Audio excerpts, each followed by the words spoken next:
What do you call a government that's been in power for less than a year and is already facing its third petition calling for a general election?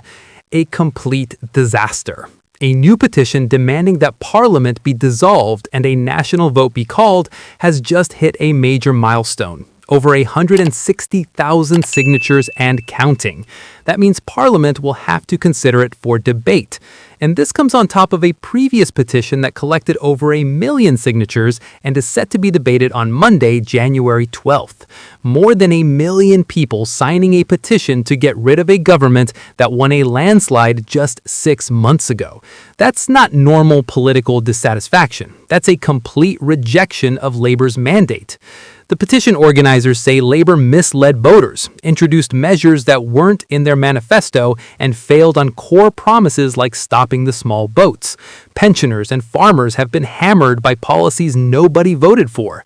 And the country can't go on like this. Those are strong words, and they're resonating with hundreds of thousands of people who feel betrayed.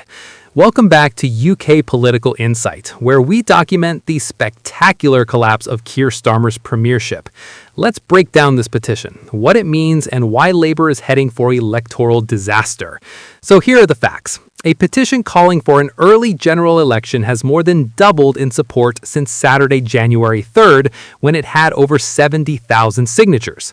As of the time of reporting, it stands at 160,683 signatures. That's significant because any petition that reaches 100,000 signatures has to be considered for debate in Parliament. So this petition has crossed that threshold. Additionally, any petition with more than 10,000 signatures requires a government response. As of Wednesday, January 7th, the government has 9 days to respond. So Labour is going to have to formally respond to this petition, explaining why they shouldn't call an early election. And that response is going to be scrutinized and picked apart and used as ammunition by their opponents. This is understood to be the third petition calling for a general election since Labour's landslide victory in July 2024. The third. That's extraordinary. Governments face criticism. That's normal. But 3 separate petitions calling for you to resign and call a new election within 6 months of taking office? That's unprecedented in modern British politics. It shows just how quickly and how completely Labour has lost public confidence. They won the largest majority in decades. They had a clear mandate. They had goodwill from voters who were desperate for change after 14 years of conservative chaos. And they squandered all of it in 6 months. That takes a special kind of incompetence. The organizer of this latest petition argues that Labour misled the country in its election campaign, introducing measures that weren't included in the party's manifesto. This is a crucial point. In a parliamentary democracy, the manifesto is the contract between a party and the voters. You tell voters what you'll do if elected, they vote for you based on those promises, and then you're expected to deliver on them. Obviously, politics is messy and circumstances change, and not everything in a manifesto can be implemented exactly as written.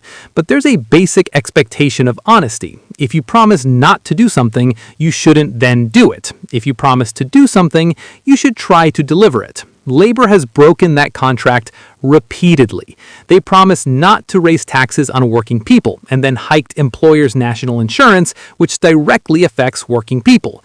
They promised to make Brexit work, and now they're talking about aligning with the EU single market. They promised to stop the small boats, and the boats are still coming. The list goes on. The petition states, "We believe we were misled, and the obfuscation has only got worse since Starmer took power.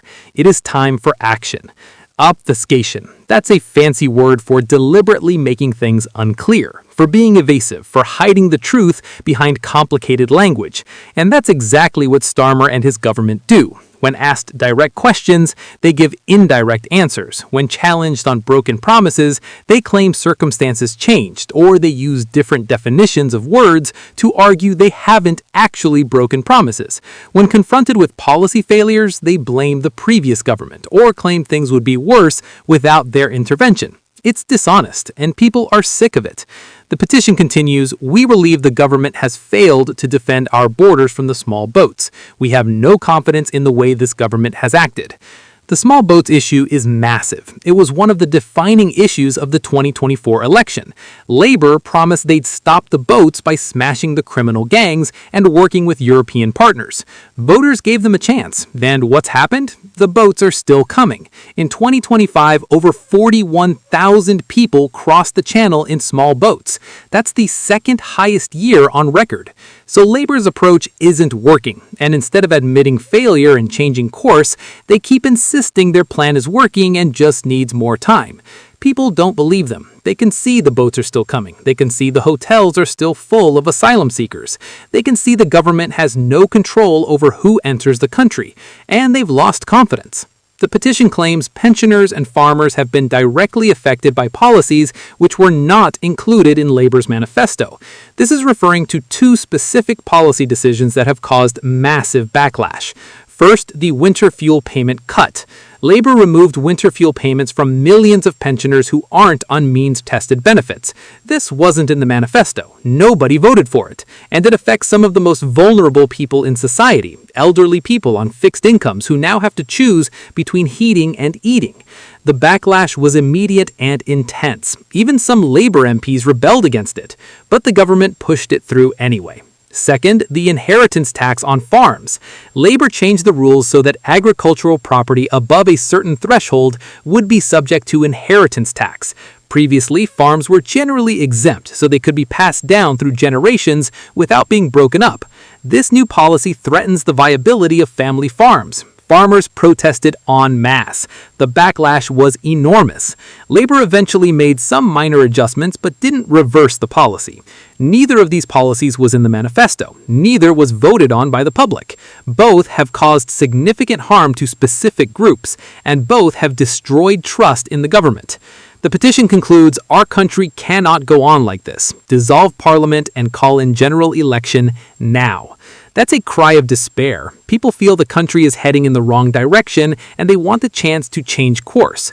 Now, realistically, there's zero chance that Parliament will vote to dissolve itself and call an early election.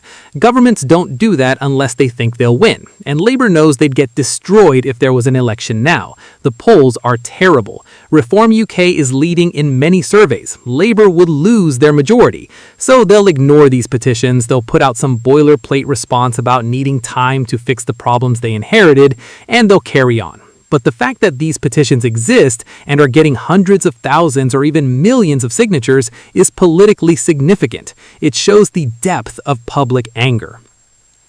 The previous petition that collected over 1 million signatures is due to be debated in Parliament on Monday, January 12th. That debate will be fascinating to watch. MPs will have to discuss the reasons why 1 million people want to get rid of them. Some MPs will defend the government, arguing they need time and calling an election would create instability. Others, especially opposition MPs, will use it as an opportunity to list Labour's failures and argue the government has lost their mandate. The debate won't result in any election being called, but it will be symbolically important. It'll force Labour MPs to defend themselves and their government's record, and it'll generate media coverage that keeps the issue in the public eye. The Labour government has brushed off previous calls for a general election, arguing it needs time to transform the country. That's the standard line. We inherited a mess. We need time to fix it. Judge us in a few years, not after a few months. And there's some logic to that. You can't turn a country around overnight. Economic policies take time to work. Structural reforms take time to implement.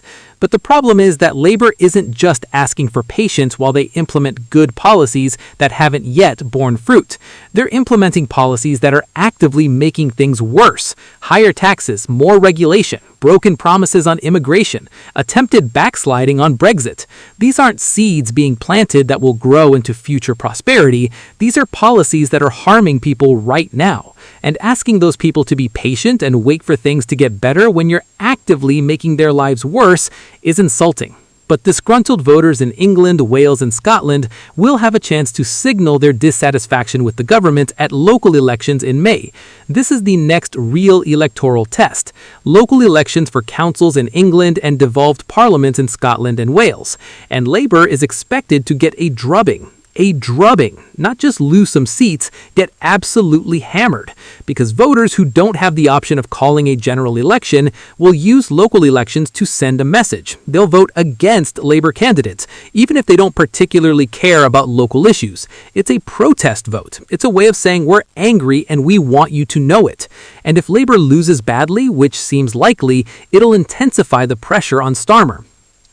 Speculation is rife in Westminster over the possibility of Prime Minister Sir Keir Starmer facing a leadership challenge if Labour performs badly in the elections. And this is the real story. It's not just that Labour is unpopular, it's that Labour MPs are starting to panic. They're looking at the polls, looking at the petition numbers, looking ahead to May, and thinking if we keep going like this, we're going to lose our seats at the next general election.